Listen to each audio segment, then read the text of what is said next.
Friends, welcome to my YouTube channel. तो friends, आज हम फिर करेंगे एक पॉलिटी का practice set.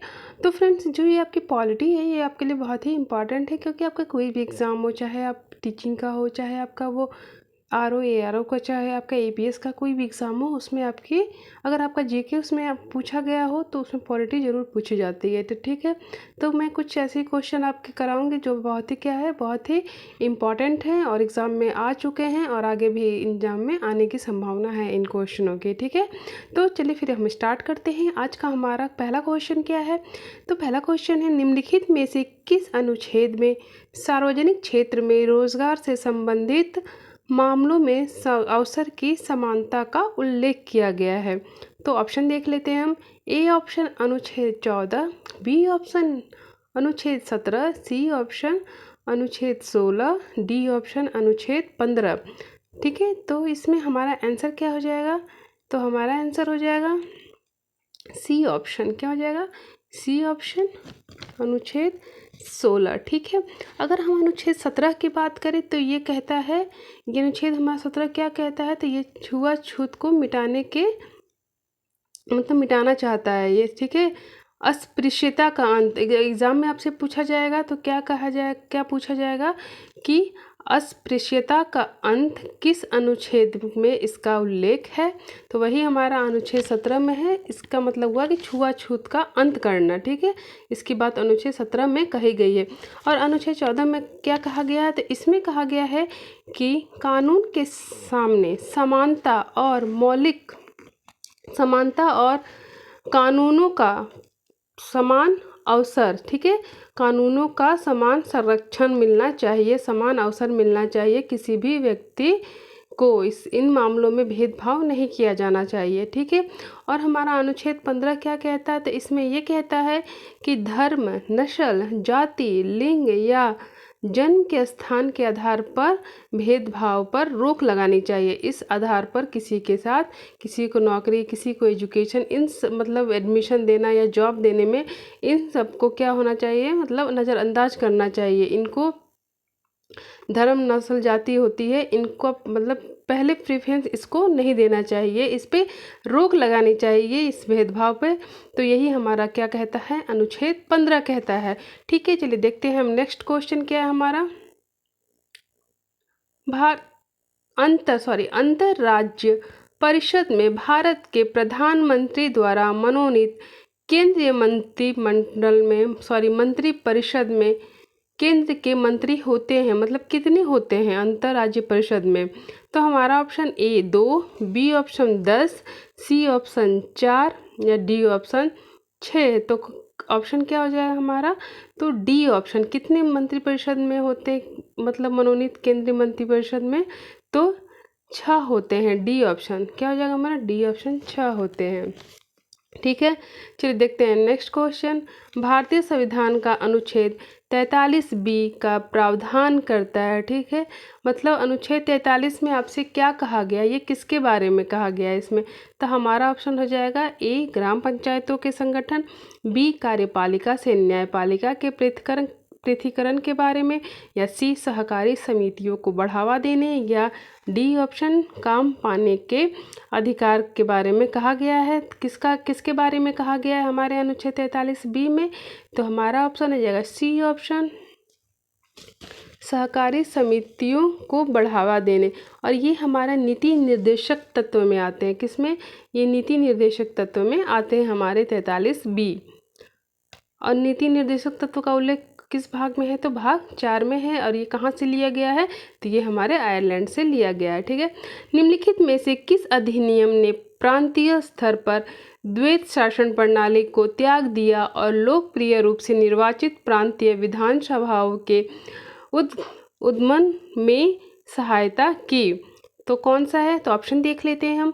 A option charter अधिनियम 1793, B option Pitt's India act 1784, या सी भारत सरकार अधिनियम 1935, या डी मॉन्टेग्यू चेम्सफोर्ड सुधार भारत शासन अधिनियम 1919। तो हमारा ऑप्शन हो जाएगा इसमें सी ऑप्शन, भारत सरकार अधिनियम 1935। ठीक है, ये अधिनियम बहुत ही इम्पॉर्टेंट है, क्योंकि जब हमारा संविधान बना था तो बहुत सी चीज़ें जो हमने ग्रहण की थी वो हम अपने भारत सरकार अधिनियम द्वारा ही बहुत सी चीज़ों को लेके अपने संविधान में शामिल किया था। ठीक है, चलिए देखते हैं नेक्स्ट क्वेश्चन। भारत के सर्वोच्च न्यायालय के स्थान से संबंधित प्रावधानों का उल्लेख किस अनुच्छेद में किया गया है? तो ऑप्शन देख लेते हैं। अनुच्छेद 129, अनुच्छेद 131, अनुच्छेद 132 या अनुच्छेद 130। तो हमारा ऑप्शन हो जाएगा डी, अनुच्छेद 130। ठीक है, और अनुच्छेद 131 की हम बात करें तो इसमें क्या कहा गया था? तो इसमें ये कहा गया था कि सर्वोच्च न्यायालय के, ठीक है, मौलिक क्षेत्र अधिकार का वर्णन इसमें किया गया है। ठीक है, किसका? तो सर्वोच्च न्यायालय के मौलिक क्षेत्र अधिकार का वर्णन 131 में किया गया है। अगर 132 की हम बात करें तो संवैधानिक मामले अगर जो उच्च न्यायालय में है उसमें कोई दिक्कत होती है तो उसे लेके हम कहाँ सर्वोच्च न्यायालय में जा सकते हैं। इसका उल्लेख अनुच्छेद 1932 में किया गया है और भारत के सर्वोच्च न्यायालय के स्थान संबंधित प्रावधानों का उल्लेख 130 में, डी ऑप्शन 130 अनुच्छेद में किया गया है। ठीक है, चलिए देखते हैं नेक्स्ट क्वेश्चन। भारत के सर्वोच्च न्यायालय द्वारा बेटियों को उनकी पैतृक संपत्ति में समान अधिकार प्रदान करने के लिए किस अधिनियम में संशोधन किया गया? तो हमारा ऑप्शन क्या है? ए, न्यायिक अवमानना अधिनियम, बी, हिंदू विवाह अधिनियम, सी, हिंदू उत्तराधिकार अधिनियम या डी, शारदा अधिनियम। तो किस में किया गया था? तो हमारा ऑप्शन हो जाएगा सी ऑप्शन, हिंदू उत्तराधिकार अधिनियम। और ये कब आया था? तो ये 1956 में आया था। ठीक है, अगर हिंदू विवाह अधिनियम की बात करें तो ये कब आया था? ये 1955 में आया था। ठीक है, और शारदा अधिनियम की बात करें तो ये कब आया था? तो ये हमारा 1 अप्रैल 1930 में आया था। कब आया था शारदा अधिनियम? तो 1 अप्रैल 1930 में आया था। और इसके समर्थक की हम बात करें तो कौन थे?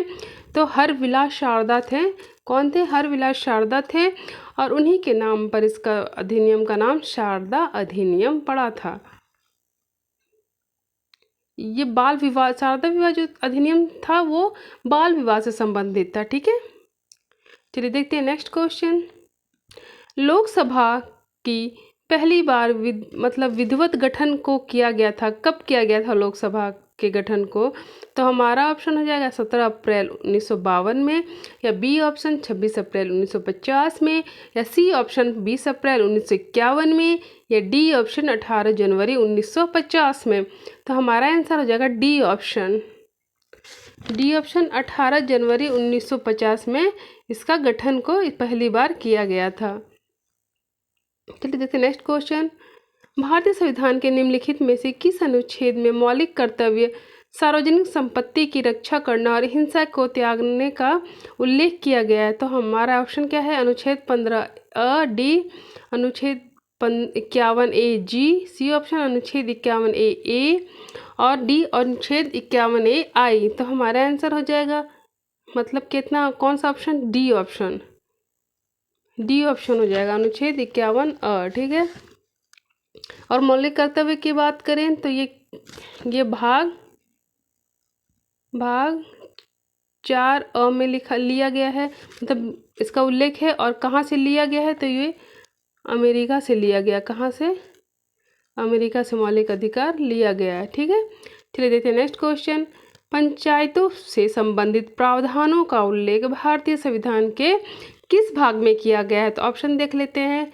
भाग 9, भाग 5, भाग 12 या भाग 7। तो हमारा ऑप्शन हो जाएगा ए ऑप्शन, भाग 9। क्या हो जाएगा? भाग 9। ठीक है, अगर भाग 5 की बात करें तो ये किससे संबंधित है? तो ये संघ कार्यपालिका और न्यायपालिका से संबंधित है। ठीक है, और भाग 12 की बात करें तो ये वित्त संपत्ति से संबंधित है। ठीक है, और भाग 7 की बात करें तो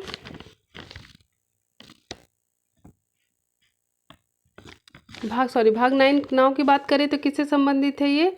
तो ये हमारे पंचायतों से संबंधित है। चलिए देखते हैं नेक्स्ट क्वेश्चन। भारत के किस प्रधानमंत्री के नेतृत्व में भारत की संविधान में मौलिक कर्तव्य को जोड़ा गया था? तो हमारा ऑप्शन हो जाएगा ए नरसिम्हा राव, बी ऑप्शन चरण सिंह, सी ऑप्शन लाल बहादुर शास्त्री या डी ऑप्शन इंदिरा गांधी। तो किससे जोड़ा गया था, कब जोड़ा गया था ये? तो जब हमारे इंदिरा गांधी जो क्या थी, प्रधानमंत्री थी, उस समय इंदिरा गांधी के समय ही मौलिक कर्तव्य को जोड़ा गया था। ठीक है, देखते हैं नेक्स्ट क्वेश्चन। संविधान का कौन सा अनुच्छेद न्यायपालिका को कार्यपालिका से अलग करता है? तो ऑप्शन देख लेते हैं। ए ऑप्शन अनुच्छेद 74, बी ऑप्शन अनुच्छेद 143, सी ऑप्शन अनुच्छेद 50, डी ऑप्शन अनुच्छेद 144। तो हमारा आंसर हो जाएगा सी ऑप्शन अनुच्छेद 50 में न्यायपालिका को कार्यपालिका से अलग कर दिया गया था। ठीक है। भारत के संविधान का कौन सा अनुच्छेद राष्ट्रपति को विशिष्ट श्रेणियों के मामले में उच्चतम न्यायालय की राय लेने के लिए अधिकृत करता है? तो कौन सा ऑप्शन देखते हैं। अनुच्छेद 143, अनुच्छेद 142, अनुच्छेद 144 या अनुच्छेद 145। तो हमारा आंसर हो जाएगा 12 क्या हो जाएगा, ए ऑप्शन अनुच्छेद 143 हो जाएगा इसका आंसर। ठीक है, चलिए देखते हैं नेक्स्ट क्वेश्चन। भारत का संविधान सरकार की प्रणाली के साथ एक संप्रभु समाजवादी धर्मनिरपेक्ष लोकतांत्रिक गणराज्य है। ठीक है, तो ऑप्शन देख लेते हैं कौन सा होगा। तो ए राजतंत्रीय, बी संसदीय, सी राष्ट्रपति या डी एकात्मक। ठीक है, तो इसका आंसर हो जाएगा हमारा बी ऑप्शन संसदीय। कौन क्या हो जाएगा, संसदीय। ठीक है, चलिए देखते हैं नेक्स्ट क्वेश्चन।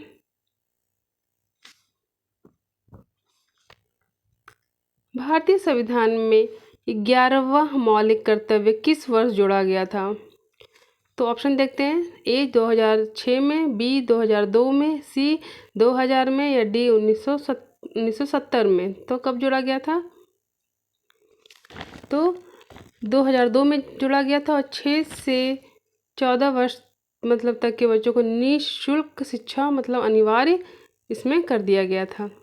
ठीक है, भारत के संविधान का कौन सा अनुच्छेद शिक्षा के अधिकार को मौलिक अधिकार के रूप में मान्यता प्रदान करता है? तो ऑप्शन देख लेते हैं हम। अनुच्छेद 300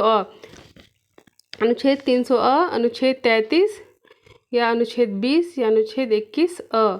तो हमारा ऑप्शन हो जाएगा डी ऑप्शन अनुच्छेद 21 अ। ठीक है, अनुच्छेद 300 अ की बात करें तो ये हमारा संपत्ति, इसमें क्या कहा गया, संपत्ति अधिकार को एक विधिक अधिकार के रूप में देखा गया। ठीक है, इसका उल्लेख क्या मतलब मिलता है? तो 300 ए में इसका अनुच्छेद में उल्लेख मिलता है, क्योंकि संपत्ति का अधिकार क्या था, हमारा एक मौलिक अधिकार था। अब जिसे हटाकर इसे कहाँ लाया गया? तो इसे अनुच्छेद 300 अ में लाया गया और जो संपत्ति के अधिकार थे उसे विधिक अधिकार के रूप में उल्लेखित किया गया। ठीक है, चलिए देखते हैं नेक्स्ट क्वेश्चन।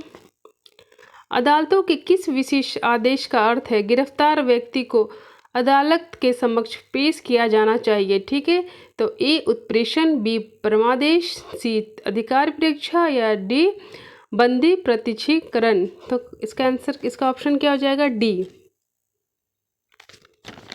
ठीक है, और ये चारों जो हमारे रीट हैं इसकी बात अनुच्छेद 32 में इन रीटों के बारे में क्या कहा गया है, सारी चीज़ों को कहा गया। ठीक है, बंदी प्रत्यक्षीकरण क्या होता है कि अगर पुलिस ने किसी व्यक्ति को गिरफ्तार किया गया है तो जब उसे न्यायाधीश के सामने पेश किया जाए तो उसके मतलब गुनाह के प्रूफ होने चाहिए, मतलब ये साबित होना चाहिए कि क्या है वो उसने उस गुनाह को किया है। अगर साबित नहीं होता है तो उस मतलब व्यक्ति को छोड़ दिया जाता है।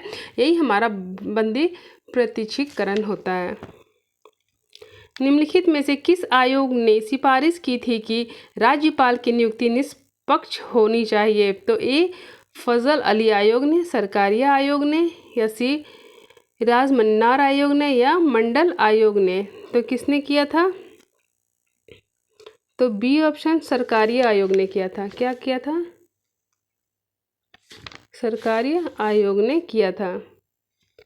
ठीक है, चलिए देखते हैं। ब्रिटिश संसद के निम्नलिखित में किस अधिनियम में कहा गया था कि ब्रिटिश कैबिनेट के एक सदस्य को भारत के लिए राज्य सचिव नियुक्त किया गया था? तो ऑप्शन देख लेते हैं। भारतीय परिषद अधिनियम 1861, बी ऑप्शन भारत सरकार अधिनियम 1858, सी ऑप्शन चार्टर अधिनियम 1853 या डी रेगुलेटिंग अधिनियम 1773। तो किसमें कहा गया था सचिव नियुक्त करने की बात?